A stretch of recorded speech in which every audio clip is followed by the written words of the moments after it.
Right now, save 50 to 70% off at Banana Republic factory stores and online. And 60% off absolutely everything at Gap factory stores.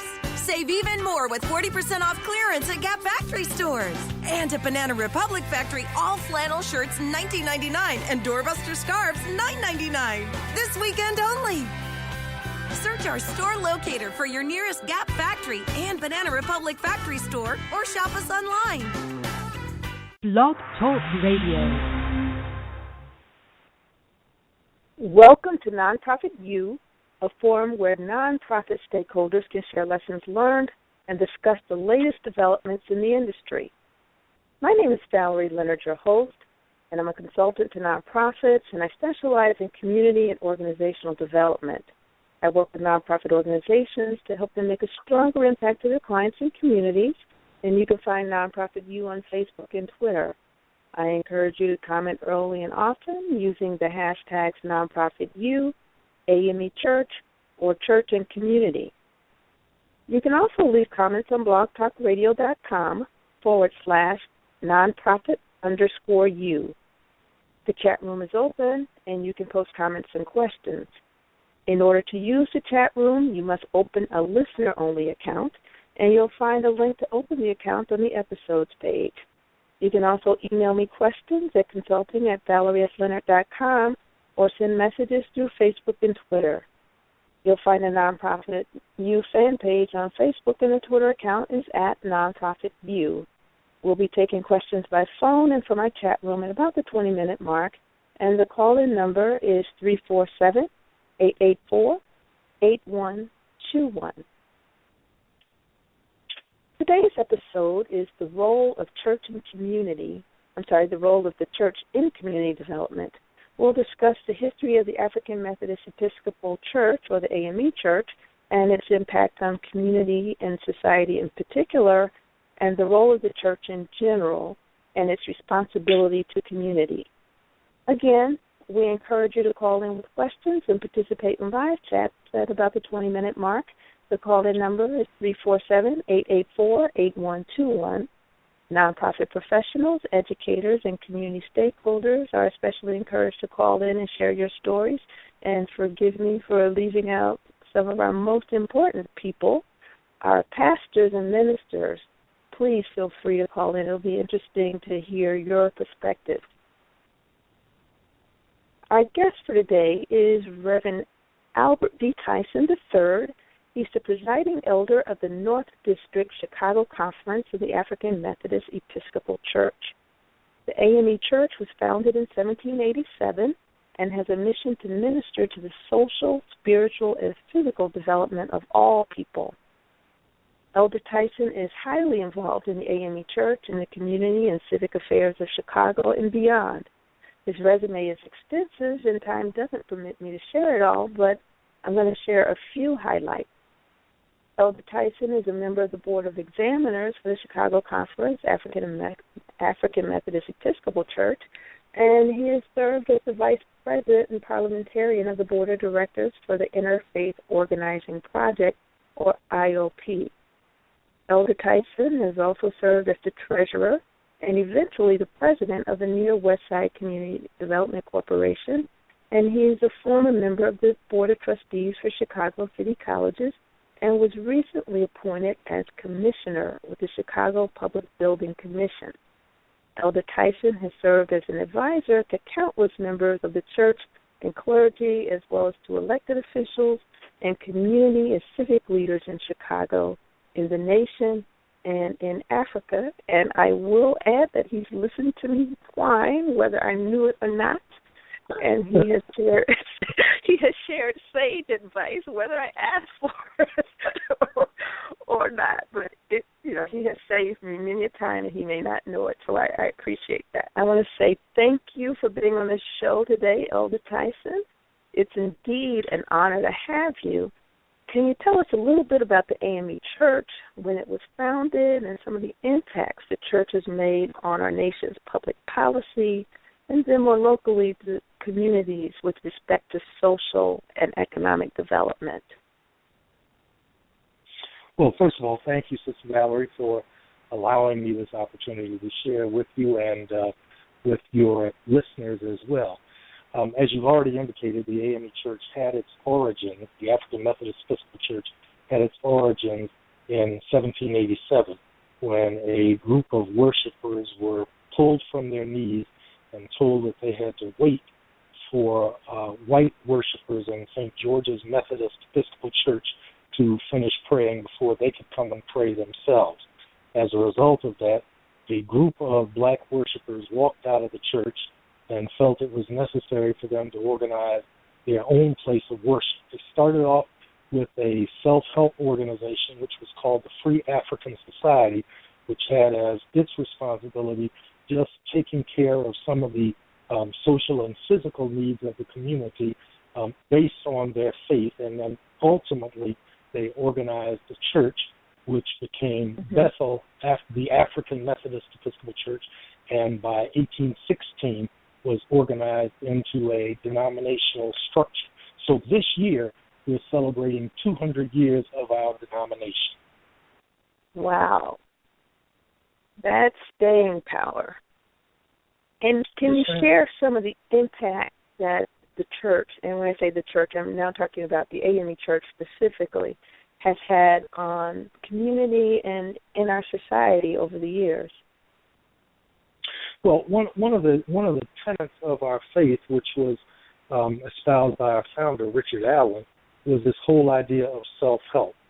So the self-help motto and model has been promoted throughout the history of the church. Self-help in the organizing of schools, which led not only to Sunday church schools, but also which led to the formation of several colleges and universities, particularly in those times when our people were not allowed to attend the majority institutions. So Wilberforce University was organized, Morris Brown, Allen University. All of these schools were organized, Edward Waters and Paul Quinn College, organized to provide our young people with an opportunity to get an education with the hopes that they would then come back into the communities, and as they came into the communities would serve as focal points for all sorts of development. Yes. And wasn't the guy who spearheaded Brown versus Board of Education, wasn't he also an AME minister? Brown was an AME minister, and it was his daughter that was the focal point of the case. Okay. So clearly the church has always been on the forefront of community development and social development. And, you know, locally, when we think about a local church having a role in the development of a community, especially in places like Chicago, you know, some of the first things we think about are activities like developing daycare centers, affordable housing, and community centers. But I was reading an essay by Dwight Folk, and he believes that the church has a very unique role to play in community development, and that is to create the conditions or the climate that will actually enable the community as well as its people to thrive and flourish. And I'm assuming from watching you that you agree with the statement, and assuming that you do, what are some of the ways this can be achieved? Well, the basis of everything that the church wants to do is our faith.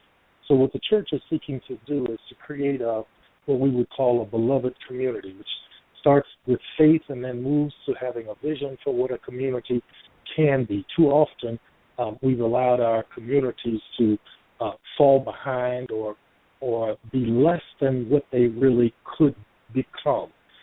We have memories of what we thought the communities were, but even our memories are somewhat faulty because our communities never became all that they could be, even though they were somewhat self-contained. We've lost even that vision, and what we want to do at this point is to regain the purpose of those early mothers and fathers who saw that just because they were placed in a position by society didn't mean that was where they had to either see themselves or to remain. Oh, that is awesome. That's a very ambitious vision, but, you know, it's been close to realized before, and I think we can do it again. I think so. Yeah, so community development clearly is not for the faint of heart, and you've been on the forefront of developing communities, organizations, and churches for years, and all of the frustrations and the wonderful triumphs that go along with that. And my question to you is, what advice would you give to faith-based organization leaders who are just starting out in the community development arena? Well, I would take, and I wouldn't want to take it out of context, but I would take a passage of Scripture found in 1 Corinthians, the 15th chapter, and the 58th verse, which says basically to be steadfast and unmovable, always abounding, basically to stand firm. You've got to understand that, as you've already indicated, it's not for the faint of heart, which means you're going to have stops and starts, you're going to have successes and failures, but it's the completion of the vision that gives you the understanding of what the possibilities are. Something else I would pull from Scripture that serves as a model for us would be Nehemiah and the rebuilding of the wall of Jerusalem, as well as the rebuilding of the city. None of that could happen without first rebuilding the people. So that what Nehemiah understood was that in order for us to be what we can be and what our vision is for the future, is that we've got to build these folks, and once we built these people, then we can build the community.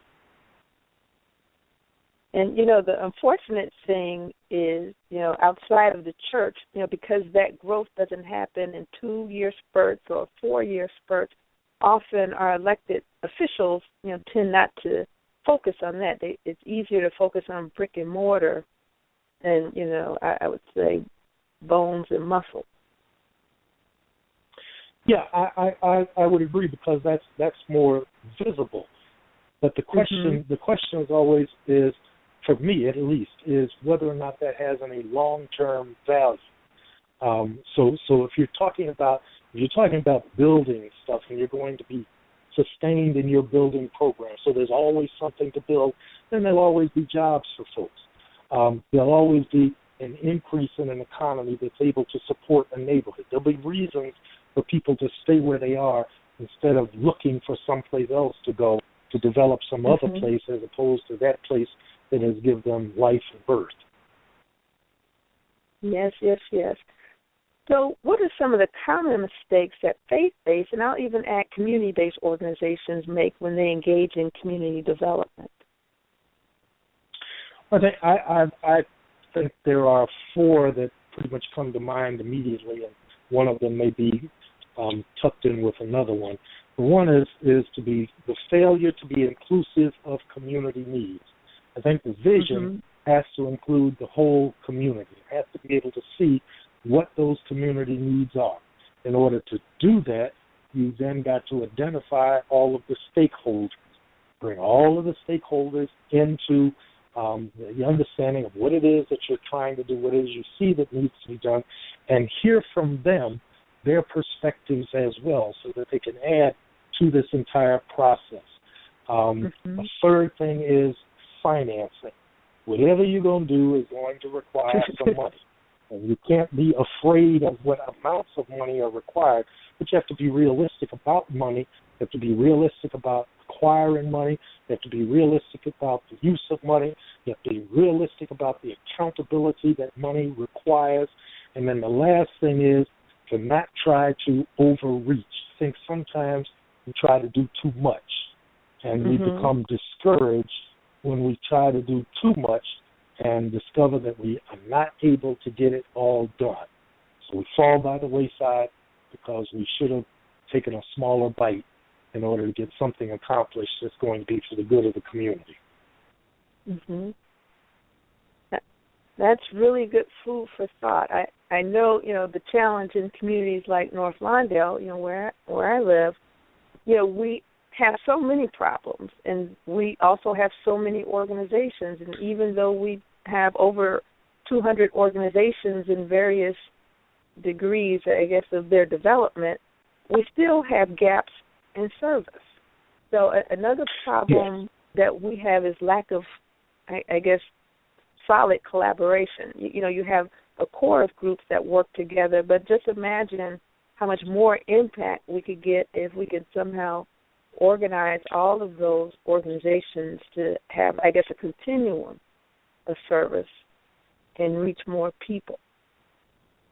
Yeah, and I guess that's a part of identifying, because it doesn't do any good to just identify them. You got to figure out how everybody can work together. Mhm. That sounds so easy, but a lot easier said than done. The last part, working together, and that is a whole lot easier said than done. Oh, my goodness. And one of the apprehensions I hear from the community regarding churches and community development is that the churches are clannish, and, the residents have a lot of nerve, I'll say that, but they'll say that the churches are clannish and are only interested in watching out for their own members and projects. And as a result, in some cases, not all, there seems to be a us versus them mentality among the churches. And then that goes both ways. I've seen it on both ends, with the rank and file community as well. But how do the churches and communities get past all of that and work together and begin to break down some of the barriers? Well, I think it's, again, an easy thing to say, but everybody has to be of the same mind and spirit for a little while to see whether or not they can get it to work together. Well, if a church has a vision for redeveloping its community, unless that church sits on acres of vacant land, there's no way in my mind that the church can do what it proposes to do without talking to the people who live in that community, who live in the footprint of what they're proposing to do. Again, to find out how can what we do positively impact where you are. How can what we propose increase your property values? How can what we propose to do provide you with a better opportunity for educating your children? How can what we propose to do provide jobs for those who need to be employed in this neighborhood and in this community? So again, it gets back to that whole idea of creating a collaboration of both church and community being neighbors, businesses, organizations, those who offer social services. You have to figure out how to pull all of that together to get the job done. Yes. So I want to remind our callers that we will be taking questions in about 3 or 4 minutes. The call-in number is 347-884-8121. We're talking to Presiding Elder Elder Tyson III. So I want to congratulate you on being appointed to being a commissioner with the Chicago Public Building Commission. Can you tell us a little bit more about what the Chicago Public Building Commission is and why a man of the cloth would want to get involved? And then most importantly, how do you respond to critics who say that the clergy need to, quote-unquote, stay in their lane and work to save souls? Yeah, thank you for the congratulations, and I'm still finding out even more about the Public Building Commission. But just in general, I would say that they're responsible for managing the real estate of the city and the county. And that just takes in a whole lot of stuff when you're talking about the management of real estate, building projects, working together with all of the entities that are part of the city and the county to see to it that their projects are done in a way that is going to save taxpayers money. So it's all about management with an idea of what's the best way to use the public dollar. In terms of why would a man of the cloth get involved, my question would, why wouldn't a man or a woman of the cloth be involved? I'm not sure what that lane is, because my understanding as a Methodist preacher is that the world is my parish. If the world is my parish, then that does not relegate me to specifically tiny little areas. It means that I have a broadness of ministry that I am required to share in order to uplift wherever there is a need. So there is no tiny lane for me. There is a broad path, and it is in that broad path I'm called to give service. Okay, great. We have a question from our chat room, and J.P. Paulus, he had a question about whether or not you can give some examples, locally to Chicago, some examples of how the church has worked to help develop communities. I know you did a lot of work on the Westside with IOP, and then you also worked with the New Communities program on the near Westside. And, there may be even other examples that I don't know about, but he wanted a couple, real-life examples that you could share. Yeah, I guess the one that I worked most closely with would have come out of IOP and Near Westside Community Development Corporation. If you will remember, several years ago, the folks who owned the Blackhawks and the Bulls wanted to build a new stadium. And in wanting to build that new stadium, what they proposed to do was to move the people who lived in what was called the footprint out of that footprint. Initially, their intention was to keep the old stadium and to build the new United Center. And the group that I was a part of, which became Near Westside Community Development Corporation, insisted that there was another way to do this. And in doing this, the owners of the stadium, the United Center, the city, and the residents of that community could all benefit. What happened was that they built the United Center, and that the people who were in what was called the footprint had the opportunity to be moved to a neighborhood that was still close to where they had been living. New homes were built for them, and everybody who wanted to stay in the neighborhood had the opportunity to stay in the neighborhood. The city worked very closely with us in making sure that this happened. Department of Planning and Development, as a matter of fact, Alderman Pat Dowell was employed by that department at that time and was also very helpful, along with Ernest Gates and Wilma Ward, in getting all of this accomplished. Okay, great. We have a question from BTR Insider wanting to know what is IOP. And I guess when you talk about IOP, you can share some of the experiences. And then another question is, what is the challenge with getting more faith leaders involved in such efforts? IOP was the Interfaith Organizing Project. I came to Chicago as the pastor of St. Stephen in 1985, in December of 85. And when I came, IOP had already been organized and was trying to find out how they could improve the lives of folks who lived in the city of Chicago. What it was a collaboration of churches that had been pulled together in the Saul Alinsky method of organizing, and we're looking for some things to be involved in. And it's at that point that the city and the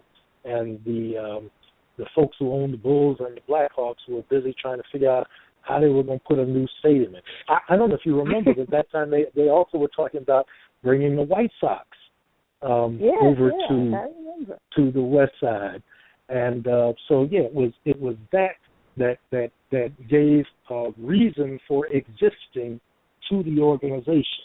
Near Westside Development Corporation became the development arm for IOP, which was supposed to be more responsible for organizing people, for finding out what their needs were, for seeing how those needs could be met. And the two organizations ended up splitting, and Near West went on to develop all of the housing and to work in collaboration with the United Center ownership to develop the James Jordan Boys and Girls Club and do a number of things that have been beneficial, particularly to that Near West Side community. Oh, that's awesome. And then the now, second part of the question. Yeah. What was the other part of the question? What's the challenge with getting more faith leaders involved in such efforts? I'll say in Lawndale we probably have at least 200 faith leaders. How do you get more people involved? And I would imagine that this is a question, that resonates with people, from different communities as well. It is a challenge. Part of the challenge, I'm not going to say the challenge is selfishness or parochiality. What I am going to say the challenge is in helping folks to see the big picture.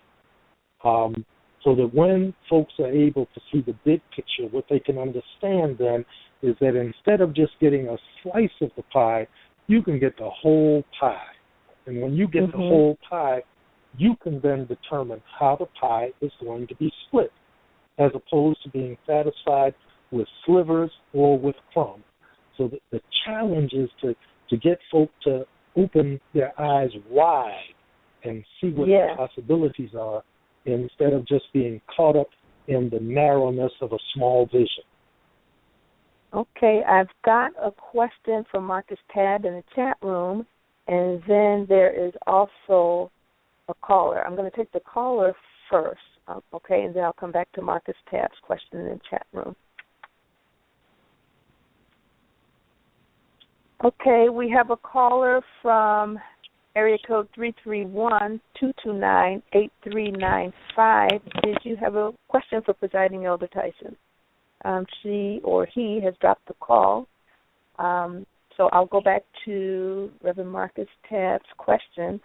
He asked, from his reference from Nehemiah, how can the church better invest in its people and help build a community when our communities are struggling with joblessness, lack of education, housing, etc.?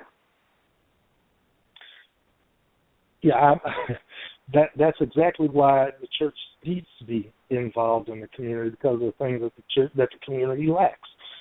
Most of our churches have people who have a particular set of skills. The question is, how do you marshal those skills into opportunities for providing development in a particular community? So, as an example, every church has literate people. So when you have literate people, what you can do is you can reach out to your children in the neighborhood, pull them together, and provide them with opportunities to increase their ability to desire to learn. Our children are smart. They just don't always get the opportunities that they could be provided with. You can pull the men together in your congregation and say to the men, we want to not necessarily start a construction company, but there are things that all of you can do because you're all very handy. Why can't we start either in the neighborhood or with our church members and do some small repairs until we have increased the ability of our folks to live at a better level? We do raise some money, and it may not always be as much money as we like, but why aren't there some small projects in the neighborhood or in the community that we can go ahead and invest in? I think some of our pastors may only be concerned about living day to day, and you have to look beyond the day to day to see what can I do to assist my community in being a community I'd like to see it be. Wow, that is beautiful. It's a lot of hard work. I'm sweating just listening to you describe it. But that's really what it takes, right? You know, we can write all the glamorous proposals we want, and then when we see people in the photo op standing in front of this building for this ribbon cutting and the other, we don't hear about the humble beginnings and all of that sweat equity that went before. Right. And then we have another question from our chat room, BTR Insider. Isn't this happening already, but it's not being publicized enough? Well, I think that's probably true. We never publicize enough of what's going on, which then gives naysayers and people who have little faith the opportunity to say that there's nothing happening. Just as a very brief example, one of the reasons why we have church meetings is so that the folks in the church can see that there's stuff going on in their church. If you only come on Sunday morning, then you think nothing is happening except Sunday morning. But you're involved in the activity and the life of the church. You have the opportunity to see there's a lot that the church is doing. You just haven't been doing enough.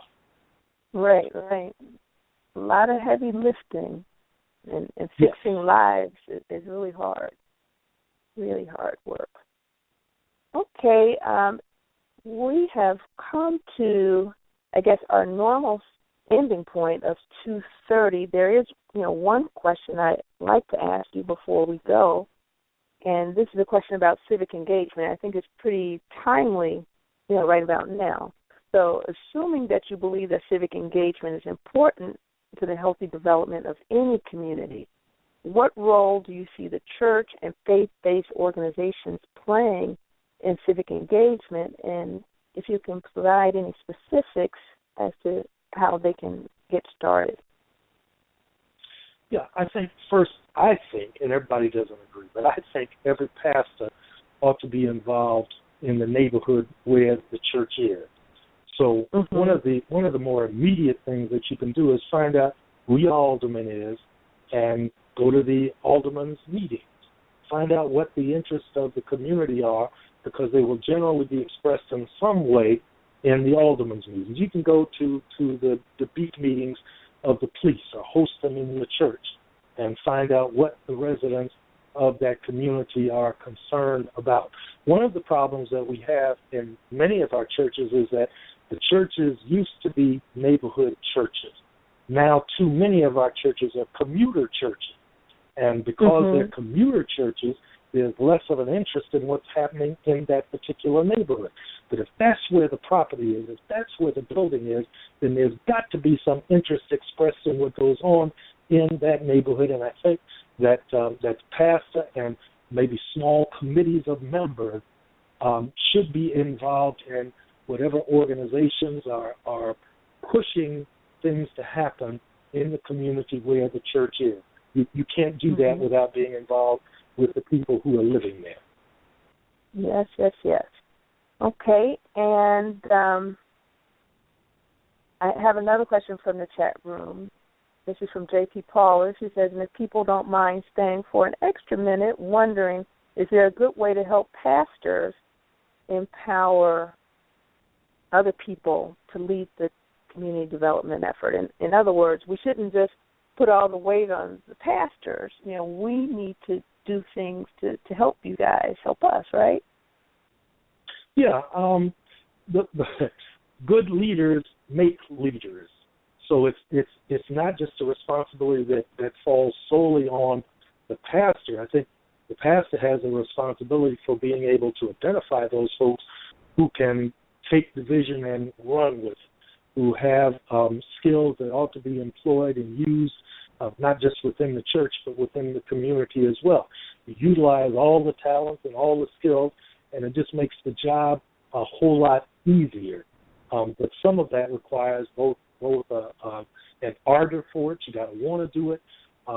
You also have to have some training in order to know the direction that you ought to go, and you have to have a personality that's conducive to working with other folks.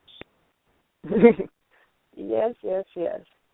All right, so we've come to the end of our show, and I'd like to thank Reverend Albert D. Tyson, the presiding elder of the North District of the Chicago Conference AME Church, for being a guest today.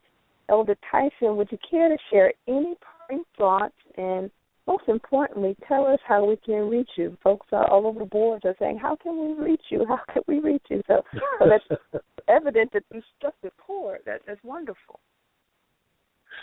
Yeah, I think we don't do enough of what we can do, and we don't know enough about what has happened. So that sometimes we look at something as a mountain that is insurmountable without understanding that mountain can be climbed, but you got to do it one step at a time. And so I would hope that people who have as a part of their dream, their vision, their goal, the development of communities, we just go ahead and get started and pull together those folks and understand, as you've already said, that this thing is not going to happen overnight. It's going to be something that requires a lot of sweat equity, a lot of effort. It's going to involve a lot of collaboration. There will be appointments and disappointments, but the goal ought always be bigger than the parts, so that as you move forward, you can realize what you're looking for. Now, in terms of people getting in touch with me, what is your recommendation? Should I give them my cell phone number? Should I make up a number and tell them to call that number? Should I give my email address? Yeah, give a phone number, and if you don't mind, I can also update the episode. You know, I do a little slideshow for every episode, and I put some of the pictures that you have on your Facebook page, and I can also include your contact information. But for people who are listening now, you know, if you have an email address and the phone number, I think that would be helpful. Okay, my email, and I hope everybody will hear it clearly, is the same as my name. So it is A.D., as in Dillard, Tyson III, ADTYSONIII at AOL.com. And that's either all capital letters or all the smaller letters. So it's, again,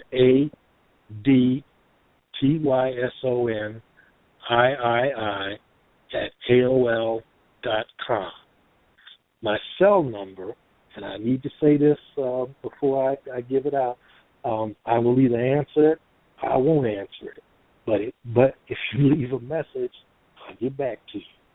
So the cell phone number is 312-550-6429. That's 312-550-6429.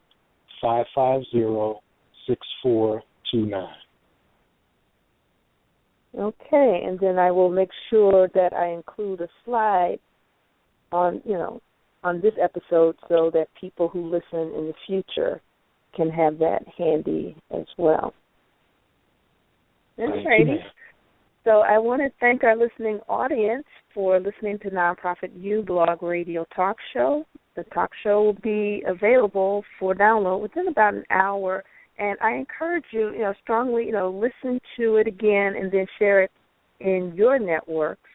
Be sure to tune in next week when our guest will be Evelyn Ross. And Evelyn is the Executive Director of the NEBC Employment Resources Center.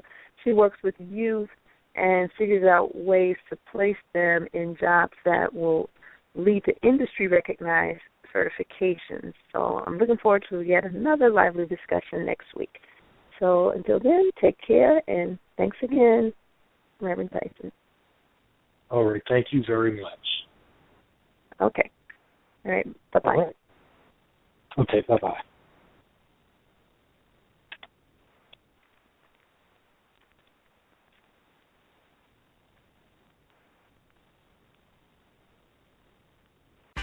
Right now, save 50 to 70% off at Banana Republic factory stores and online. And 60% off absolutely everything at Gap factory stores.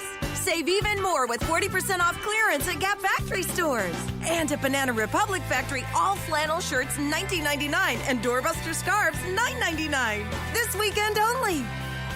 Search our store locator for your nearest Gap factory and Banana Republic Factory store or shop us online. Right now, save 50 to 70% off at Banana Republic factory stores and online. And 60% off absolutely everything at Gap factory stores. Save even more with 40% off clearance at Gap factory stores. And at Banana Republic Factory, sweaters start at $19.99 and scarves start at $9.99. Hurry! Search our store locator for your nearest Gap factory and Banana Republic Factory store or shop us online.